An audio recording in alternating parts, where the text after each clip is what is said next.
Whole sale price पे मिल रही हैं। तो ऐसी सारी चीज़ें आपको मिलेंगी गुल प्लाजा में।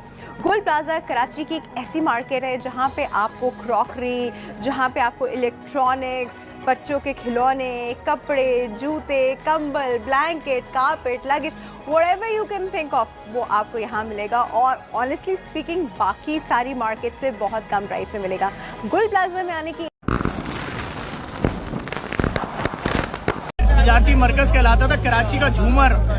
गुल सेंटर मेरे पीछे चल रहा है और ये मेरे भाई खड़े हुए। इन जैसे पता नहीं कितने दुकानदार हैं। आपके कितने स्टाफ इस वक्त अंदर हैं? 2 स्टाफ मिसिंग है। 9:55 पे आग लगी है, अभी 3:30 हो गए। सही है, रेस्क्यू का बंदोबस्त। आपके 2 बंदे मिसिंग हैं? 2 बंदे, हमारे 2 बंदे मिसिंग। इसके अलावा कितने लोग मिसिंग है अंदर? इस वक्त ये मार्केट 12 बजे तक नॉर्मल डेज में खुली रहती थी और आज हफ्ता तो रात में 1-2 बजे तक खुली रहनी थी। चूंकि लाइट फौरन बंद हुई, भगदड़ मची। अभी तक इत्तला के मुताबिक 6 अफराद जाँ बहक और 20 जख्मी हो गए। आग को तीसरे दर्जे की करार दिया गया है।